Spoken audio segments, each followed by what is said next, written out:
Good morning बच्चों। Good morning भैया। कैसे हो आप? बढ़िया। करें आज की क्लास स्टार्ट। लास्ट क्लास में बच्चों हमने मेथड पढ़ लिया था। और मेथड क्या होता है? मैनर, यानी कि वे, किसी एक काम को करने का। एक काम को करने के पारस बड़े सारे क्या हो सकते हैं, लेकिन हमें तो कौन से वाले को सिलेक्ट करना है? बेस्ट वन को, जिससे सबसे ज्यादा बेनिफिट हो, रिस्क, कॉस्ट और एफिशिएंसी, प्रोडक्टिविटी, फटीग कम हो। ठीक है ना, हमें वो वाला मेथड क्या करके चलना है? सेलेक्ट करके चलना है।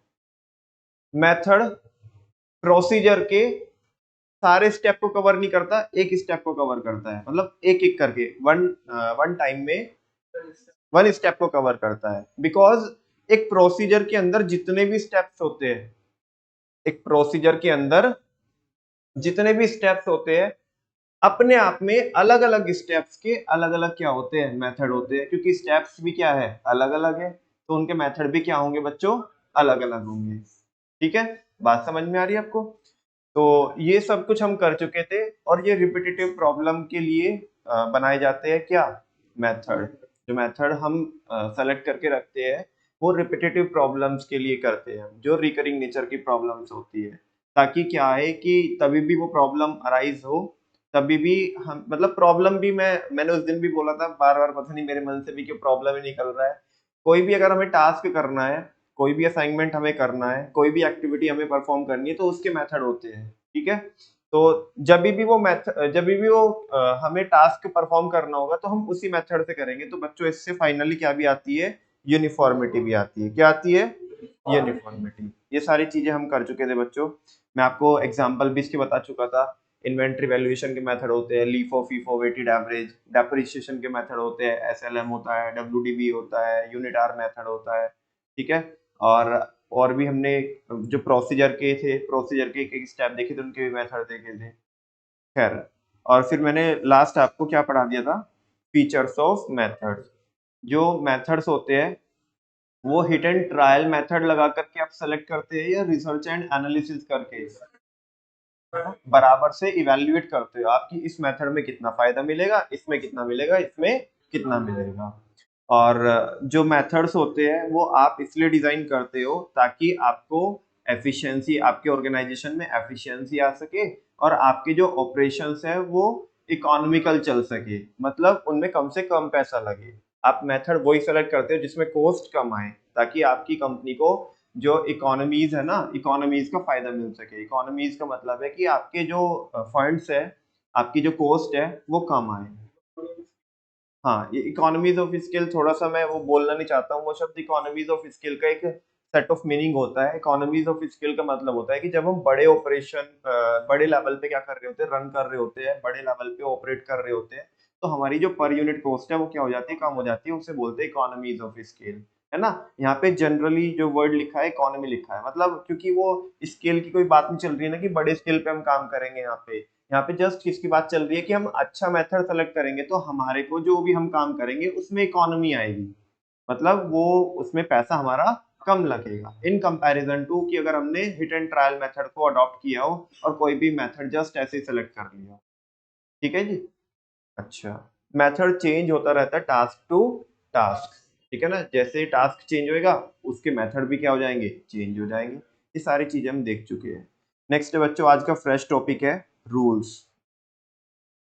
रूल्स रूल्स हमें बताते हैं कि क्या सही है और क्या, और ये रिजिड नेचर के होते हैं, इनमें फ्लेक्सिबिलिटी नहीं होती। ठीक है ना, ना ही हम किसी के ऊपर छोड़ेंगे कि आपकी जैसी मर्जी, आप इसमें वैसे कर लो। रूल्स रिजिड होते हैं, जो है सो है, और वैसे ही आपको क्या करना है? एक्ट करना है रूल्स के अकॉर्डिंग। ठीक है ना। और अगर आप रूल्स को क्या नहीं करोगे बच्चों? फॉलो नहीं करोगे, तो आपके ऊपर क्या लग सकता है?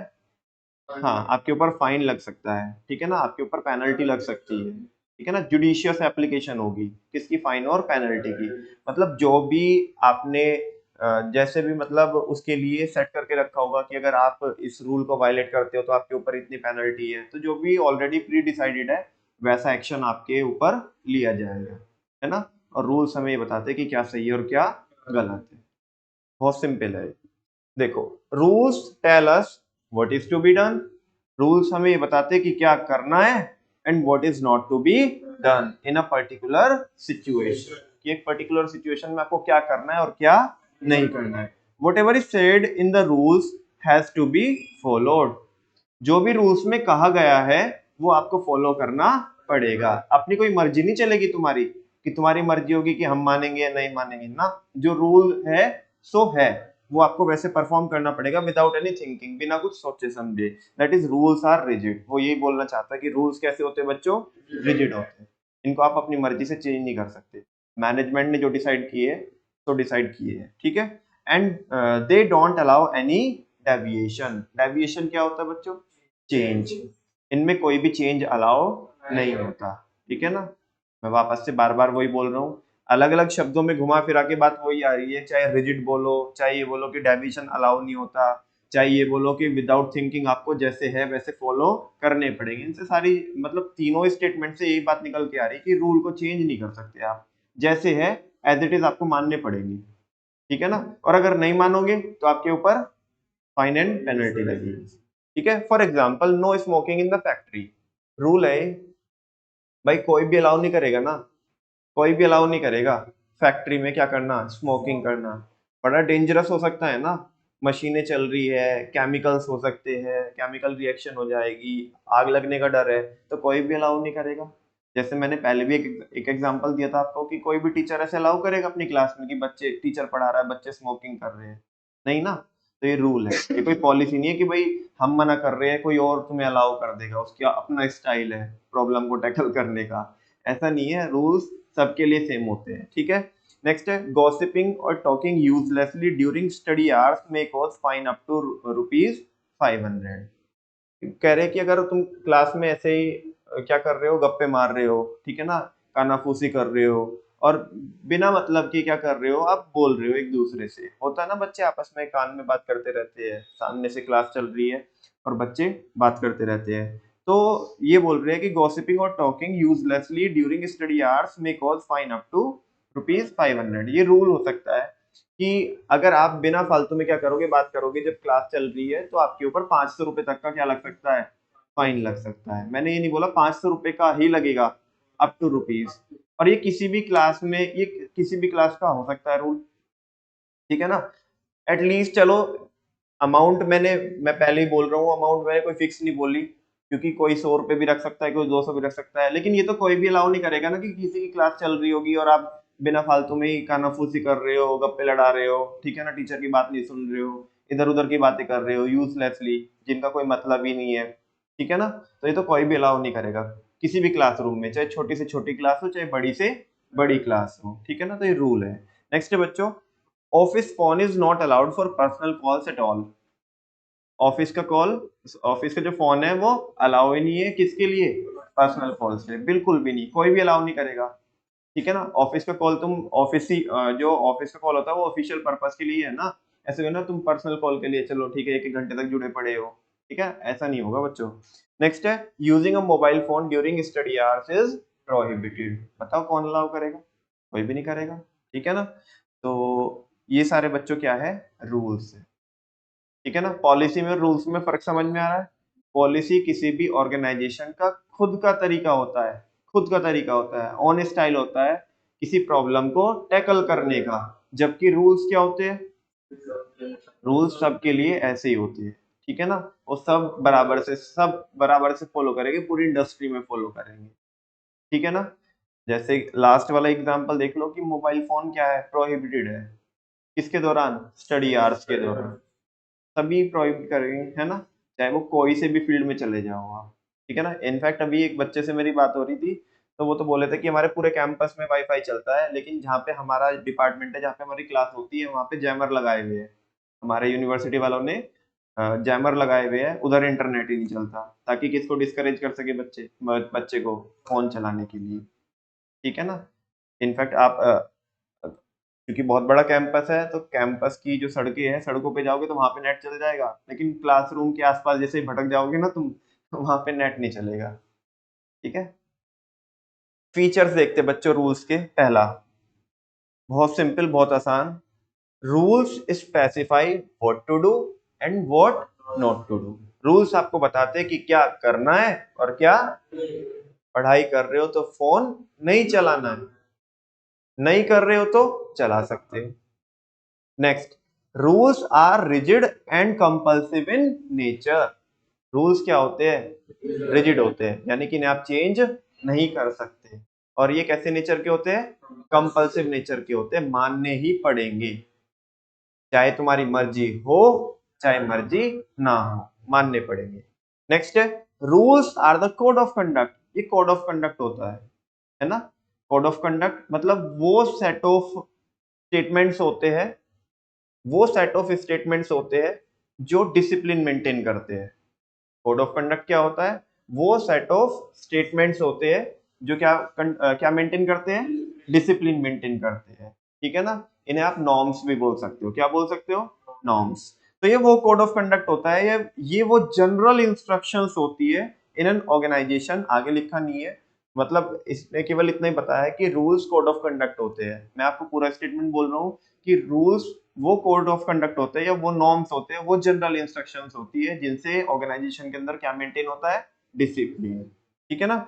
नेक्स्ट है, they are usually the simplest type of plan. ये सबसे सिंपल टाइप का प्लान है जो किसी भी ऑर्गेनाइजेशन में आपको मिल जाएगा, कि हर एक ऑर्गेनाइजेशन के क्या होते हैं? रूल होते हैं। हर एक इंडस्ट्री के क्या होते हैं? रूल होते हैं, ठीक है।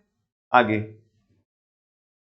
यहाँ पे बोला है इसने, rules are made to create discipline in the organisation. Rules किस लिए बनाए जाते हैं? ऑर्गेनाइजेशन के अंदर, ताकि हम क्या मेंटेन कर सके? डिसिप्लिन मेंटेन कर सके। Rules are based on common sense. और रूल्स किसके ऊपर बेस्ड होते हैं? कॉमन सेंस के ऊपर बेस्ड होते हैं, ठीक है।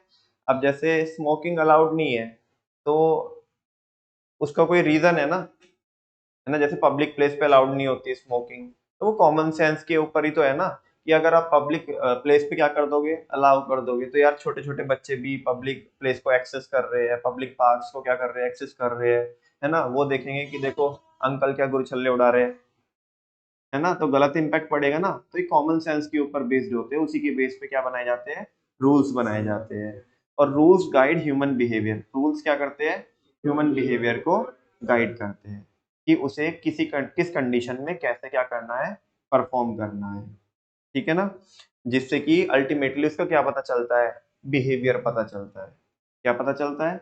बिहेवियर, ठीक है। नेक्स्ट है बच्चों, violation of rules attached penalty. अगर आप क्या करोगे? रूल्स को वायलेट करोगे, है ना, तो उसकी जुडिशियस एप्लीकेशन होती है कि आपके ऊपर फाइन और पेनल्टी लग सकती है, ठीक है ना। मतलब बेसिकली आपको कोई पनिशमेंट भी मिल सकता है, जरूरी नहीं कि फाइन एंड पेनल्टी हो, ठीक है ना। आपको ऐसे पूछ सकता है कि which type of plan constitutes the judicious application of fines and penalties or punishment। तो आप आंसर क्या करोगे? रूल्स, है ना। रूल्स के अंदर ही होता है क्या? पेनल्टी और फाइन या पनिशमेंट। तो यस और नो। अभी तक बच्चों हमने मेन टॉपिक कौन सा स्टार्ट किया हुआ? Types of plans. Types of plans में भी first standing plan. Standing plan जो एक बार यूज में आएंगे, बार बार यूज में आएंगे, एक बार बनाओगे बार बार यूज में आएंगे। उसके बच्चे 6 बच्चे होते हैं। First policies, objectives, procedures, methods, rules, strategy. Policies, objectives, procedures, methods, rules, strategy. हम कितने कर चुके हैं? पहला पॉलिसीज। बस एक लाइन में बताओ जल्दी से, पॉलिसी क्या होती है? पॉलिसी बोलो ना। The own style of an organisation to tackle the problem. ये क्या होती है? पॉलिसी होती है। मेरा खुद का स्टाइल किसी प्रॉब्लम को टैकल करने का। मेरा क्या? सबका? मेरा, ठीक है ना। सबका अपना अपना होता है। दूसरा policies, objectives. Objectives are those end points towards which all the activities of an organization are directed। अच्छा, पॉलिसीज, ऑब्जेक्टिव, प्रोसीजर्स। प्रोसीजर्स क्या होते हैं? Procedures are the steps to be performed in a sequential manner, ठीक है ना, to do a task. एक task को करने के लिए या अपने ऑब्जेक्टिव को अचीव करने के लिए। Finally policies, objective, procedures, methods. Method बोलो। इट इज अ मैनर, ठीक है ना।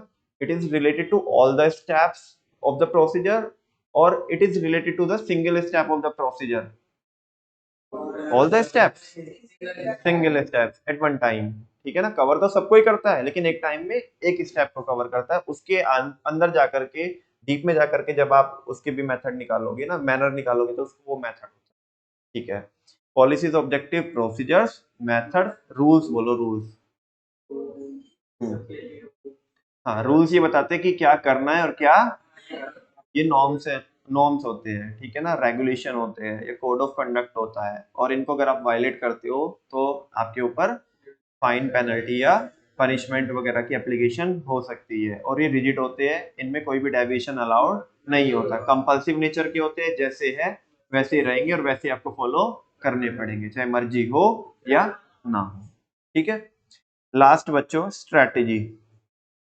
स्ट्रेटेजी को ब्लूप्रिंट भी बोलते हैं। क्या बोलते हैं? ब्लूप्रिंट।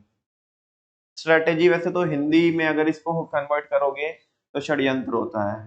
ठीक है ना, बेसिकली इसको फ्यूचर एक्शन प्लान भी बोलते हैं। क्या बोलते हैं?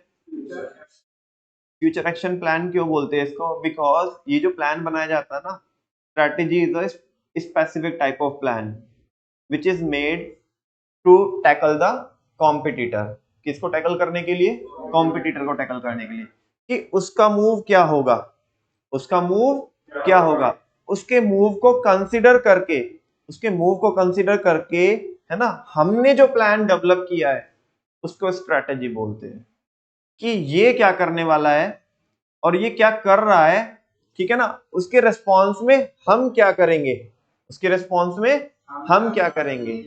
बात समझा क्या आपको? उसको बोलते हैं, इधर दे बुलाओ में,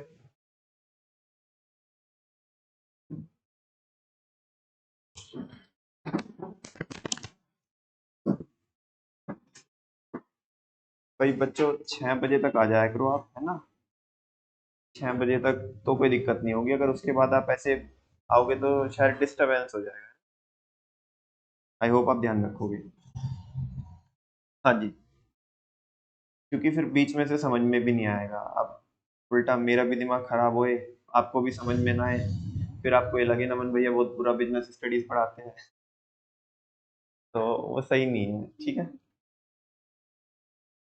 हाँ जी, मैं क्या बोल रहा था?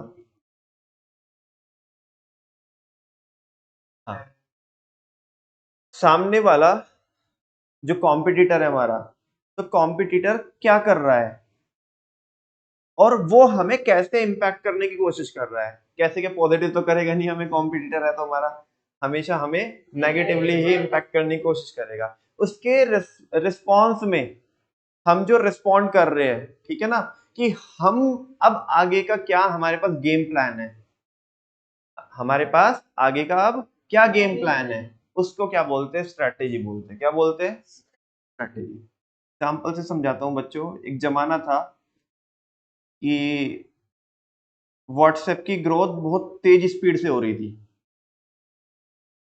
व्हाट्सएप की ग्रोथ बहुत तेज स्पीड से हो रही थी, और सारे बच्चों को ये बहुत अच्छे से पता है कि हम बिजनेस एनवायरनमेंट पढ़ के आए हैं, और बिजनेस एनवायरनमेंट का एक फीचर होता है रिलेटिविटी।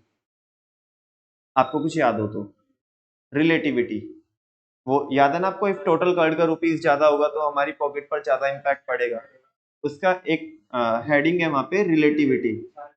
रिलेटिविटी क्या बोलती है? रिलेटिविटी ये बोलती है, वो इंटर, तू मेरे को पूछ रहा है या बता रहा है? हाँ, तो ऐसे बोलना। Very good. Same factor is welcomed by an organization as an opportunity. At the same time, it is considered as threat for the other organization. एक ही फैक्टर एक के लिए तो क्या होता है? अपॉर्चुनिटी होता है, और दूसरे के लिए क्या होता है? थ्रेट। देखो, दोनों एग्जिस्टिंग कंपनी है, दोनों एग्जिस्टिंग कंपनी है, फेसबुक भी और व्हाट्सएप। आज के टाइम पे बात नहीं कर रहा हूँ मैं, थोड़ा पुरानी कहानी बता रहा हूँ, जब फेसबुक और व्हाट्सएप अलग हुआ करते थे। ठीक है ना, दोनों के दोनों। तो फेसबुक और व्हाट्सएप दोनों एग्जिस्टिंग कंपनी है, एक की ग्रोथ क्या हो रही है? ज्यादा हो रही है। ठीक है ना, तो इसके लिए तो क्या है? अपॉर्चुनिटी है, लेकिन लोग इसको कम पसंद कर रहे हैं, तो इसके लिए क्या है? थ्रेट है। बात समझ में आई बच्चों? अब फेसबुक ने क्या किया? फेसबुक ने स्ट्रैटेजी बनाई। क्या बनाई?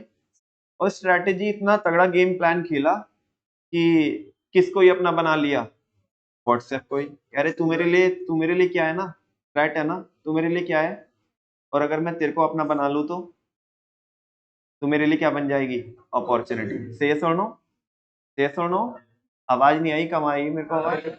हाँ जी, ये स्ट्रैटेजी। अच्छा, अब मैंने तो आपको ऊपर ऊपर से आउटलाइंस बताई है ना, लेकिन स्ट्रैटेजी इतना ऊपर ऊपर से आउटलाइंस नहीं होगी कि हाँ ठीक है यार चलो ठीक है हम तेरे को खरीद लेते हैं। पूरा गेम प्लान बना होगा ना कि कितना वैल्यूएशन करना है ना। आई थिंक 19 बिलियन डॉलर में खरीदा था, किसको, 19.2 बिलियन डॉलर में, किसको, फेसबुक ने एक्वायर किया था, किसको, व्हाट्सएप को, ठीक है ना। अच्छा, if I am not wrong, जहां तक मेरे को नंबर याद आ रहे हैं। हाँ जी, तो बच्चों क्या हुआ कि कितनी वैल्यूएशन देनी है, किसको, व्हाट्सएप को, है ना, किस तरीके से हमें बिड करना है, किस तरीके से पूरा ड्यू डिलिजेंस करना है ना। अगर ये नहीं माने तो क्या करेंगे, ठीक है ना, हमारे पास क्या गेम प्लान होगा कि अगर हम खरीद नहीं पाए तो ये सारी चीजें उस गेम प्लान के अंदर कवर होगा, है ना, कि अगर सामने वाले का ये मूव रहा तो हम ऐसे करेंगे। स्ट्रैटेजी के अंदर एक प्लान नहीं होता, इसके अंदर छोटे छोटे छोटे छोटे छोटे छोटे बहुत सारी सिचुएशन को कवर करते हुए बहुत सारे क्या होते हैं, प्लान होते हैं। तभी तो अल्टीमेटली स्ट्रैटेजी को क्या बोलते हैं, गेम प्लान बोलते हैं। क्या बोलते हैं, और हिंदी में से बोलते हैं षड्यंत्र। षड्यंत्र ही तो रच रहे हैं बेसिकली, कि अगर ये ऐसे करेगा तो उस केस में हम ऐसा करेंगे। That's why it is also called as future action plan. इसे क्या भी बोलते हैं, क्यों बोल रहे फ्यूचर एक्शन, तू ऐसा करेगा ना तो हम ऐसा करेंगे। हाँ, सामने वाले की पॉसिबिलिटी के ऊपर हमारा एक्शन डिफाइन होगा कि हम क्या करने वाले हैं। वो जैसे कहते हैं ना, वो एक चीज कहते हैं कि भाई देख, पर्सनालिटी हमारी खुद की है लेकिन हमारा एटीट्यूड तुम्हारे ऊपर डिपेंड करेगा, ठीक है ना, कि तुम हमारे को कैसा एक्ट कराओगे। पर्सनालिटी जो हमारी है वो हमारी है, लेकिन हमारा एटीट्यूड किसके ऊपर डिपेंड करेगा, ठीक है ना। हमारी पॉलिसी जो है वो हमारी पॉलिसी है, वो हमारे खुद, हमारे जो प्रोसीजर्स है वो प्रोसीजर्स है, वो हमारे को टैकल करने के लिए, हमारी रिपीटेटिव प्रॉब्लम को सॉल्व करने के लिए। लेकिन स्ट्रेटेजी हमारी है, लेकिन डिपेंड किसके ऊपर करती है, तुम्हारे ऊपर, कि तुम क्या करने वाले, है ना। यहाँ पे हम क्या लगाएंगे, थर्ड लॉ लगाएंगे एक्शन का, एवरी एक्शन हैज अ, हाँ, इक्वल रिएक्शन। उसका क्या होगा, इक्वल रिएक्शन होगा। तुम जो करोगे उसके रिस्पॉन्स में, है ना, हम क्या करेंगे, परफॉर्म करेंगे। और ये जो प्लान होता है, ये जो कवर होता है, वो किसके अंदर कवर होता है, स्ट्रैटेजी के अंदर। किसके अंदर, स्ट्रैटेजी के अंदर। एक बार मैंने पहले भी आपको एक एग्जांपल दिया था कि टाटा ने कोरस कंपनी को एक्वायर किया था।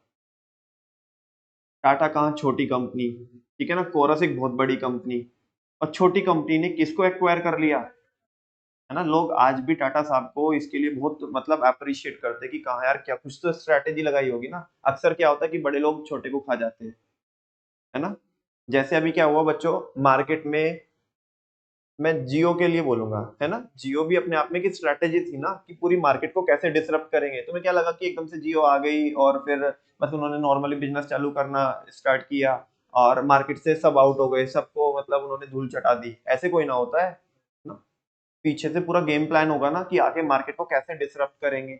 इनफैक्ट अभी जियो की एक अभी हाल फिलहाल की बात बता रहा हूँ बच्चों, भी 15-20 दिन पहले की, पूरा जो ये है ना, रिलायंस ग्रुप में से बेसिकली उन्होंने एक सब्सिडरी को मतलब अलग किया है ना, जियो फाइनेंशियल्स करके एक कंपनी को, एक डिवीजन को उन्होंने क्या किया है, अलग किया है। अब तुम देखोगे, आपने पेटीएम पेमेंट बैंक वगैरह का नाम सुना होगा, है ना, लेकिन अभी आने वाले टाइम में आप देखोगे कि जियो पेमेंट बैंक, अब जितनी भी मार्केट में देखो, आज के दिन पे लगभग लगभग 1,60,000 करोड़ रुपए की वैल्यूएशन है, किसकी, जियो फाइनेंशियल्स की, ठीक है ना। और जो पेटीएम वेटीएम है ये तो कहीं भी स्टैंड नहीं करेगी उनके सामने। पेटीएम की जो वैल्यूएशन है, जो मार्केट वैल्यूएशन है, मार्केट वैल्यूएशन समझते हो आप, मतलब market capitalisation. Market capitalisation basically जब हम पार्ट बी भी पढ़ेंगे तो वहां पे भी देखेंगे, लेकिन फिलहाल के लिए सुन लो। मार्केट कैपिटलाइजेशन होता है कि कितने उस कंपनी के शेयर्स हैं, number of shares multiplied by market price of shares. तो जो मार्केट वैल्यू निकल के आती है उसी को बोलते हैं मार्केट कैप, यानी कि मार्केट कैपिटलाइजेशन। तो वो पेटीएम का कितना है, 54,000 करोड़ है, और जियो फाइनेंशियल का कितना है, वो 1,60,000 करोड़। बात समझ में आ रही है।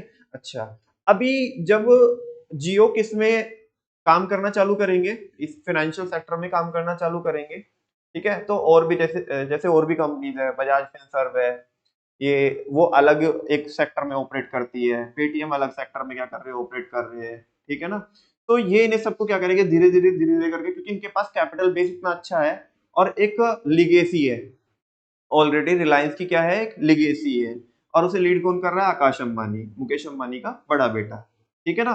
तो उनके पास एक्सपीरियंस भी है, पैसा भी है, स्ट्रैट और सारे पूरे गेम प्लान भी उनको खेलने आते हैं। तो अभी जब वो उन्होंने वो इस क्या की, वो डिवीजन को अलग किया, है ना, अपनी मेन जो पूरी जो उनका ग्रुप है उससे अलग किया उस डिवीजन को, तो कुछ सोच समझ के किया होगा ना, है ना। और वैसे भी उनकी आदत है कि मार्केट को क्या करने की, पूरा डिसरप्ट करने की, कि सबको खा जाएंगे। तो ऐसे ही बच्चों क्या होता है, जब भी मैं एग्जांपल क्या दे रहा हूँ, बेसिकली अपने मेन एग्जांपल पे आता हूँ, कि होता ये है कि अक्सर जो बड़ी कंपनी होती है वो छोटी कंपनीज को क्या कर देती है, खत्म कर देती है।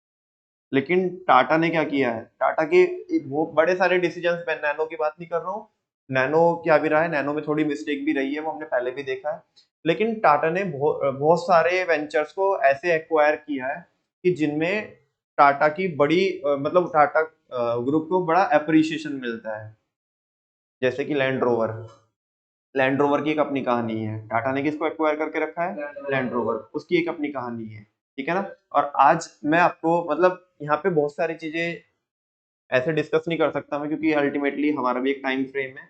तो बच्चों, अगर आप घर से जाके देखोगे ना कि टाटा की और लैंड रोवर की क्या कहानी है, ठीक है ना, आपको पता पड़ेगा कि एक बार ये क्या किया था, कि एक टाइप से बेइज्जती की थी, ठीक है ना, लैंड रोवर ने किसकी, टाटा साहब की, ठीक है ना। और उसका बदला उन्होंने लिया था उसको खरीद करके। समझ में आ रही है बच्चों बात। तो ये स्ट्रैटेजी होती है कि कैसे कि एक इंसान ने हमें बेइज्जती, हमारी बेइज्जती की, हमें बेइज्जत किया, और उसके बाद हमने अपना बदला ऐसे लिया कि उसको अपना ही बना लिया, ठीक है ना, उसकी एग्जिस्टेंस ही खत्म कर दी कि तू रहेगी तो हमारी, वरना किसी और की भी नहीं होने देंगे।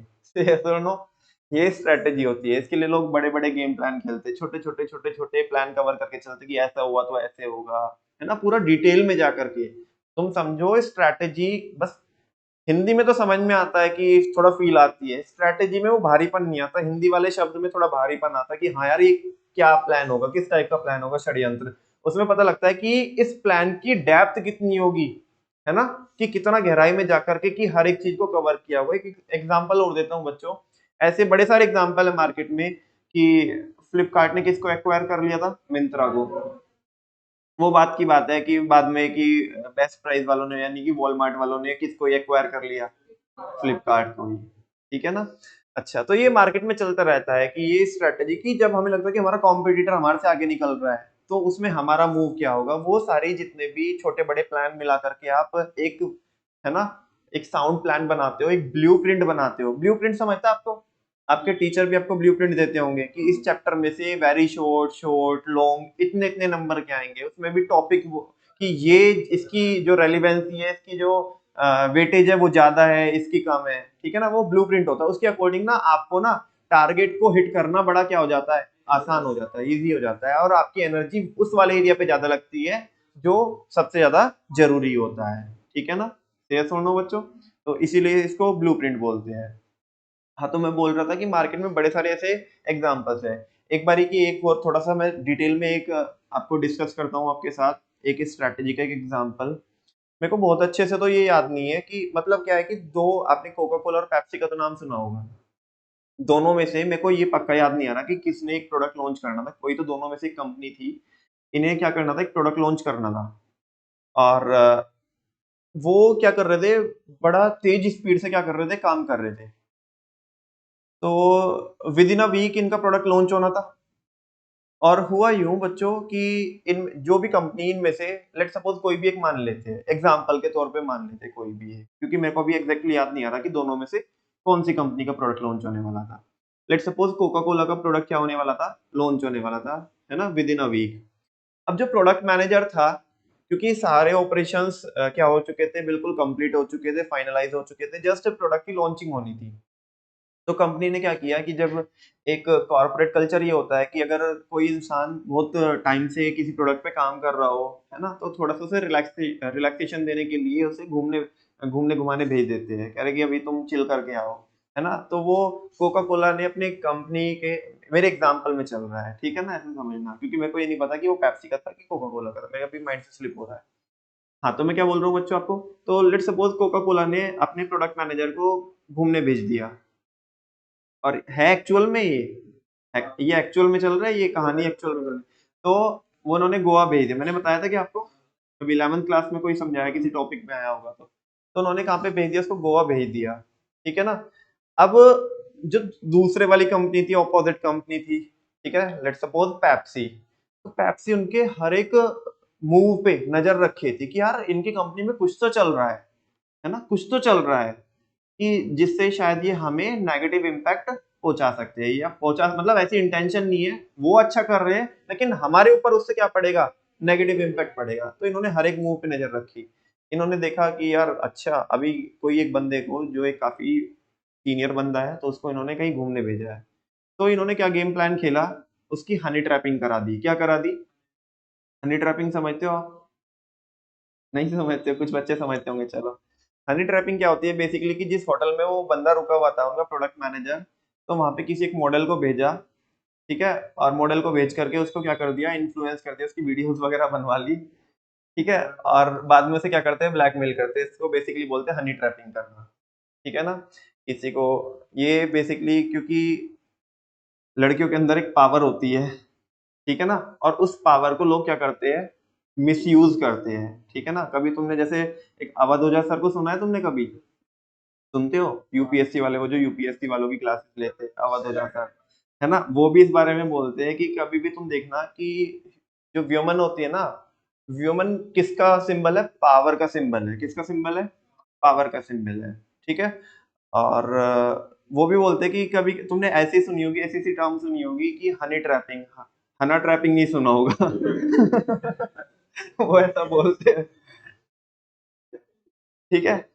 तो उसको, उस प्रोडक्ट मैनेजर की उन्होंने हनी ट्रैपिंग करा ली, मतलब अभी मैं डिटेल में तो बताऊंगा नहीं, जो बताते तो आप खुद ही ये समझ ही गए। तो बेसिकली उसकी वीडियोस वगैरह बना ली, और बाद में उसको क्या किया जाता है, ब्लैकमेल किया जाता है।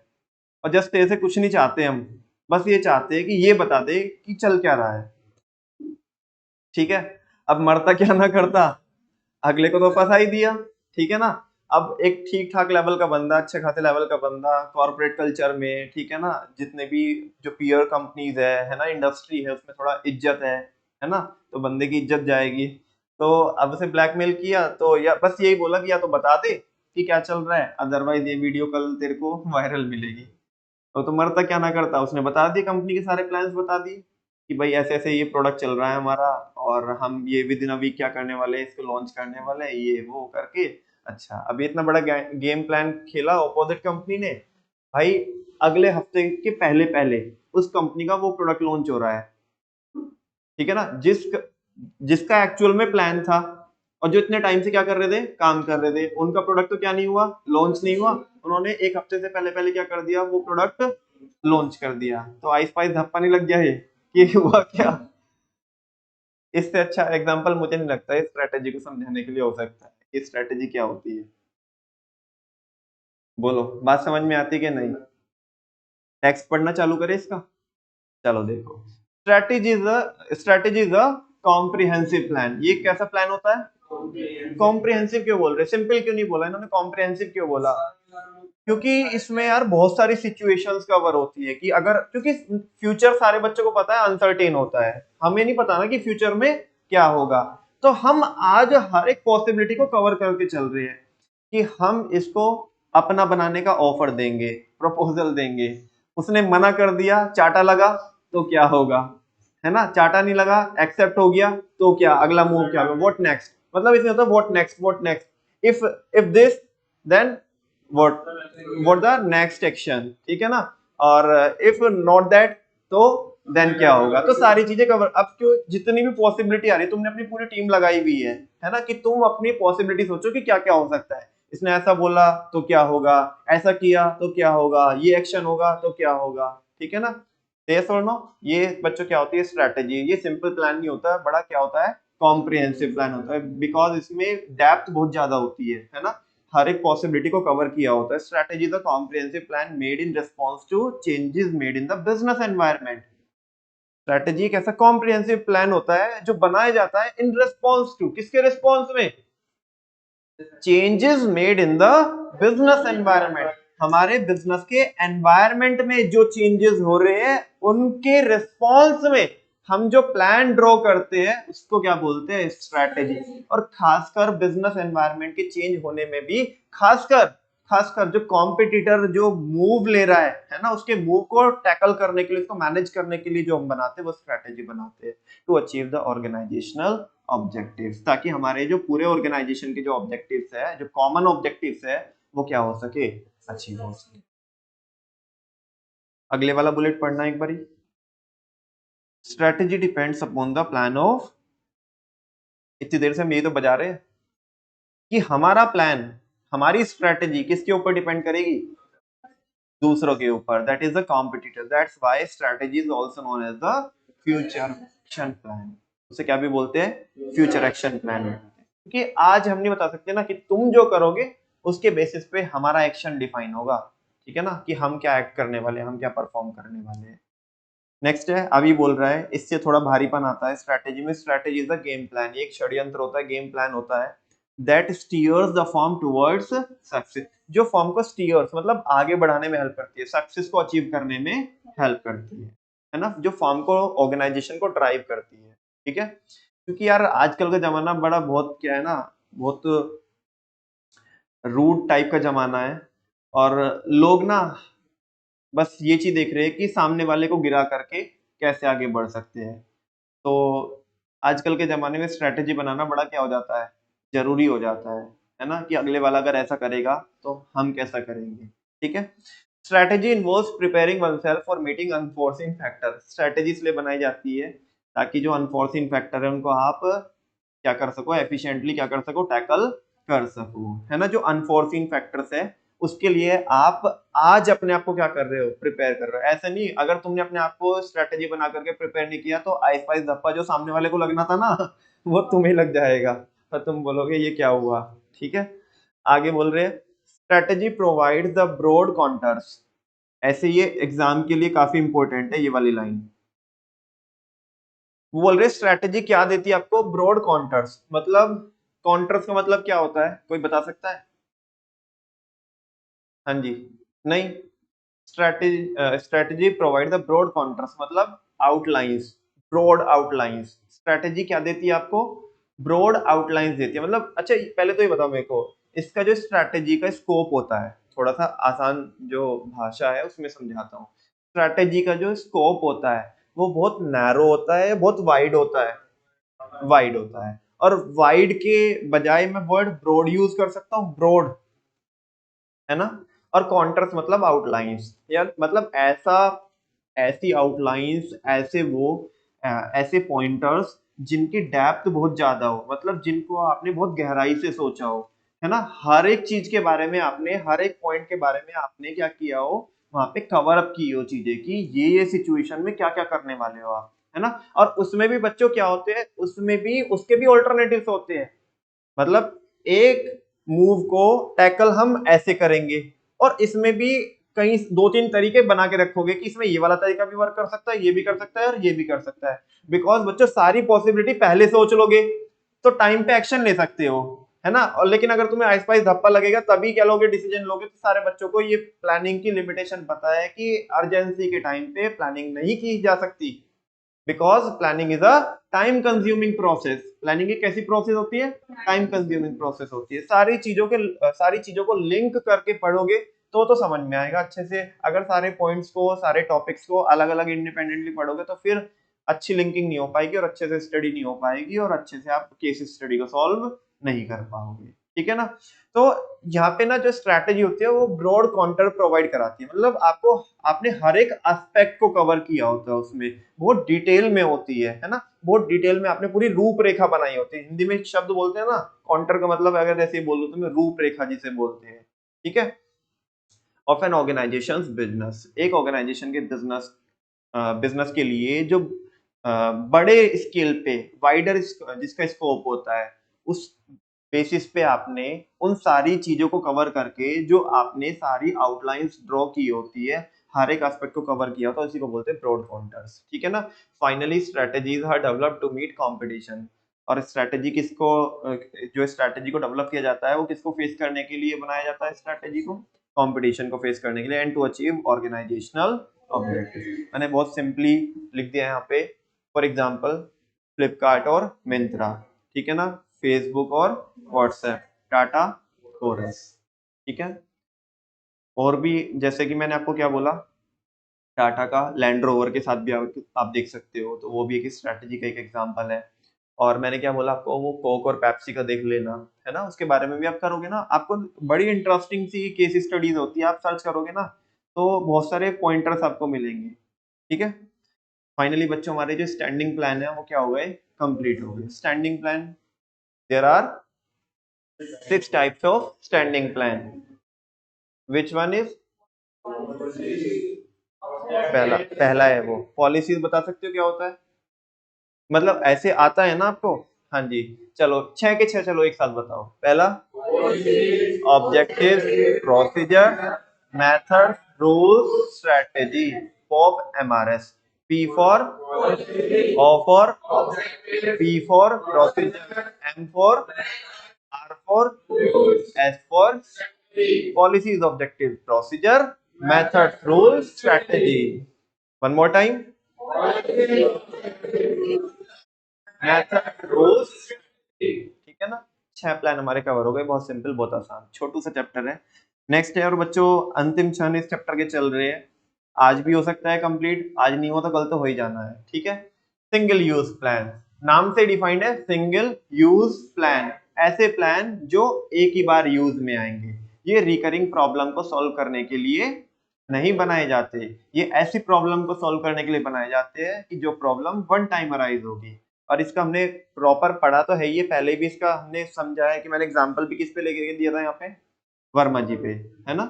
वर्मा जी की, अगर वर्मा जी की सिस्टर की शादी हुई है 3 4 5 साल पहले, और वर्मा जी का नंबर अभी 3 4 5 साल बाद में आएगा, तो जो बजट पापा का था 3 4 5 साल पहले, वो बजट को नो, मतलब जो भी एग्जैक्टली वो जो बजट बनाया था वो ना एज इट इज क्या नहीं कर सकते, हम रिपीट नहीं कर सकते, बिकॉज सारे बच्चों को पता है इन्फ्लेशन भी हो चुकी होती है, ठीक है ना, मार्केट ट्रेंड बदल चुका होता है, ठीक है ना, एस्पिरेशंस भी बढ़ जाती है। वर्मा जी बोलते थे कि ऐसे कोई ना कुछ और अभी क्या करेंगे, कुछ हटके करेंगे, ठीक है ना, वो तो कर ही चुके हैं, तो वो बजट काम में नहीं आएगा। तुम्हारे पापा बोलने लगे, अरे नहीं नहीं, बनाया तो था वो वाला बजट, उसी को बजाएंगे अभी वापस। तो बोला, अरे पापा दूसरा बना लो, ये कुछ काम में नहीं आएगा, इसकी कोई रेलिवेंसी नहीं है, ठीक है ना। तो वन टाइम है, क्या है बच्चों, वन टाइम। तो देखो, single use plan are one time plan, ये क्या होते हैं, वन टाइम प्लान होते हैं, which is specifically design to achieve a particular goal, जिनको स्पेसिफिकली इसलिए बनाया जाता है, डेवलप किया जाता है, ड्रॉ किया जाता है, ताकि हम एक पर्टिकुलर गोल को क्या कर सके, अचीव कर सके। फॉर एग्जाम्पल बजट या प्रोग्राम, अभी बताऊंगा वो क्या होते हैं, ठीक है ना। नीचे इसके मतलब दो ही बच्चे होते हैं सिंगल यूज के, कौन कौन, BP, P for and P for programme. Single use plans are made for handling non recurring problems. मुझे तो समझा नहीं, तुम बताओ तुम्हें समझा क्या। ये उन प्रॉब्लम को टैकल करने के लिए बनाए जाते हैं जो प्रॉब्लम कैसी होती है, नॉन रिकरिंग, मतलब ये बार बार नहीं होती है प्रॉब्लम, है ना, वन टाइम होगी तो बस उसी के लिए बनाएंगे, फिर अगेन तब ये जब ये अराइज होगी ना, जब भी अराइज होगी प्रॉब्लम, तो उसके लिए फ्रेश क्या बनेगा, आपका प्लान बनेगा, मतलब फ्रेश आप बजट बनाओगे टाइप का। That is they can not be use again and again, इनको आप बार बार यूज नहीं कर सकते। They become obsolete after their purpose has been achieve. ये क्या हो जाते हैं, ऑब्सोलीट, मतलब अपनी रेलिवेंसी खो देते हैं, यूजलेस हो जाते हैं, ऑब्सोलीट माने यूजलेस हो जाते हैं, अपनी रेलिवेंसी खो देते हैं after their purpose has been achieve, जैसे इनका पर्पस क्या हो जाता है, अचीव हो जाता है, ठीक है ना। They are also known as specific plans, इनको क्या भी बोलते हैं, कन्हैया आप बता दो क्यों बोलते हैं स्पेसिफिक प्लान्स। बिकॉज ये किसी एक सिचुएशन को ही तो टैकल करने के लिए बनाए गए हैं, तो दैट्स व्हाई। अदरवाइज अगर सबके लिए तो फिर तो जनरल हो जाता, ठीक है ना, एक ही प्रॉब्लम को टैकल करने के लिए बनाया तो स्पेसिफिक है। इसी मतलब यूज में आएंगे, बाकी किसी यूज में, और इसी यूज में भी दोबारा में भी काम में नहीं आएंगे, ठीक है ना, बिकॉज बहुत सारे फैक्टर चेंज हो गए होंगे, as they are formulated to address the specific situation. इनको स्पेसिफिक प्लान इसलिए बोलते हैं क्योंकि इनको फॉर्मुलेट किया जाता है, इनको ड्रॉ किया जाता है किसको एड्रेस करने के लिए, किसको टैकल करने के लिए, किसी स्पेसिफिक सिचुएशन को टैकल करने के लिए, एड्रेस करने के लिए। They are generally prepared by middle and lower level management. आमतौर पर इन्हें कौन बनाते हैं? हाँ, ठीक है ना। जो टॉप वाले होते हैं जैसे वो स्ट्रैटेजी बनाते हैं, क्या बनाते हैं? स्ट्रैटेजी बनाते हैं, जो बड़े प्लान होते हैं। तो मैं ये नहीं बोल रहा हूँ कि टॉप वाले ये सिंगल यूज प्लान बनाते ही नहीं है, बिकॉज बच्चों जैसे आपने, मैं थोड़ा बता भी दूं इसको, थोड़ा अगर आपको रिलेट कराऊं फर्स्ट चैप्टर से, तो जो ऐसा क्यों बोल रहे हैं कि इन्हें जो मिडिल लेवल वाले होते हैं, लोअर लेवल वाले होते हैं, वो बनाते हैं। मुझे बताओ बच्चों, एक डिपार्टमेंट मैंने आपको पढ़ाया था, फाइनेंस डिपार्टमेंट, मतलब पढ़ाया क्या इन द सेंस, उसके बारे में बताया था, जाने दो छोड़ो। जितने भी डिपार्टमेंटल मैनेजर्स होते हैं, जितने भी डिपार्टमेंट्स होते हैं, वो टॉप लेवल पे आते हैं कि मिडिल लेवल पे आते हैं? बोलो। डिपार्टमेंटल मैनेजर्स जो होते हैं वो मिडिल पे आते हैं कि टॉप पे आते हैं? मिडिल पे आते हैं। किस पे आते हैं? मिडिल पे। चाहे वो सेल्स मैनेजर हो, परचेज मैनेजर हो, प्रोडक्शन मैनेजर हो, ह्यूमन रिसोर्स मैनेजर हो, रिसर्च एंड डेवलपमेंट मैनेजर हो, आपका फाइनेंस मैनेजर हो, ठीक है, और आपके ऑडिट हो, इंटरनल ऑडिट फंक्शन हो, तो ये सारे जितने भी डिपार्टमेंट्स होते हैं वो मिडिल लेवल पे आते हैं। किस पे आते हैं? इनमें से एक फाइनेंस डिपार्टमेंट भी होता है ना। फाइनेंस डिपार्टमेंट का काम क्या होता है? फंड्स को मैनेज करना। हाँ बोलो ना, फंड्स को मैनेज करना। अब जैसे बच्चों बजट है, बजट तो बजट कौन ही बनाएगा? फाइनेंस डिपार्टमेंट ही बनाएगा ना। तो इसलिए बोल रहा है क्योंकि बजट बनाना किसका काम है? फाइनेंस मैनेजर का काम है, फाइनेंस डिपार्टमेंट का काम है, वो मिडिल लेवल पे आता है। तो इसलिए बोल रहे हैं कि जनरली जो मिडिल और लोअर लेवल पे होते हैं ना, वो इस टाइप के क्या किए जाते हैं, प्लान यहाँ पे डेवलप किए जाते हैं। इसका मतलब बिल्कुल भी ये नहीं है कि top level management single use plan नहीं बनाती। भैया यार तुम्हारी बात में क्लैश आ रहा है। बच्चों क्लैश नहीं आ रहा है, एक वर्ड तो देखो ना आप यार, जनरली। आप इसको कैसे इग्नोर कर सकते हो? ये कह रहे हैं कि आमतौर पर कौन बनाते हैं सिंगल यूज प्लान? मिडिल वाले। और इसका मतलब ये नहीं है कि टॉप वाले नहीं बनाते, टॉप वाले भी बनाते हैं, लेकिन ज्यादातर कौन बनाते हैं? ठीक है ना। टॉप वाले जो बनाएंगे ना, वो बड़े प्लान्स बनाएंगे, मतलब बजट भी होगा तो बड़े लेवल का बजट होगा, जिसमें से फर्दर जो आगे जो बजट निकलेंगे वो अलग अलग अलग अलग जो डिपार्टमेंट्स वाले हैं वो कवर करेंगे, ठीक है। They are sorry there are two types of single use plan. दो तरीके के क्या होते हैं बच्चों? सिंगल यूज प्लान होते हैं। First one is budget and the last one is programme, जिसको हम बीपी बोलते हैं, B for budget and P for programme, ठीक है। आज के लिए इतना ही करें क्या? बजट शुरू ना करें, क्योंकि अगर मान लिया मैं शुरू भी कर दूंगा तो अगले 2-4 मिनट में फिर क्या होगा, कल तो बच्चों खत्म ही हो जाना है। कल मैं इसमें आपको एग्जांपल दे करके, है ना, बजट को अच्छे से समझाऊंगा और प्रोग्राम को भी, और कल ही ये चैप्टर क्या हो जाएगा हमारा, और कोशिश करेंगे कि कल ही हम इसका रिवीजन भी क्या कर ले, रिकॉर्ड कर ले, ठीक है ना। कोई बात नहीं, टेस्ट के लिए 1-2 दिन दे दूंगा आपको, ऐसी बात नहीं है, ठीक है? ऐसे परेशान मत हो आप। लेकिन कल हम इसको क्या कर लेंगे, इस चैप्टर को वाइंड अप कर लेंगे और बिल्कुल एक फ्रेश हम क्या करेंगे, स्टार्टिंग करेंगे अपनी ऑर्गेनाइजिंग से, ठीक है ना। परसों से बच्चों ऑर्गेनाइजिंग थोड़ा टेक्निकल चैप्टर है, मतलब मेरे को जितना भी टाइम लगेगा ना आपको समझाने में, ऑर्गेनाइजिंग की डेफिनेशन को समझाने में टाइम जाएगा, और उसको समझाने के दौरान मैं इतने सारे टॉपिक कवर कर चुका हूँ कि आपके फंडामेंटल्स क्या हो जाएंगे, बिल्ड हो जाएंगे, आगे दिक्कत नहीं आएगी, ठीक है ना। शुरू में आपको ऐसा लग सकता है कि ऑर्गेनाइजिंग में 2 क्लास लग गई, 3 क्लास लग गई, लेकिन अभी तक तो हमने 2 ही लाइन पढ़ी है ना। लेकिन उनमें बच्चों बहुत सारी चीजें कवर कर चुके होंगे। तो ऑर्गेनाइजिंग थोड़ा सा टेक्निकल चैप्टर है, अनलाइक प्लानिंग, ठीक है ना। प्लानिंग तो बहुत सिंपल था। थैंक यू वेरी मच बच्चों, बाकी कल करेंगे।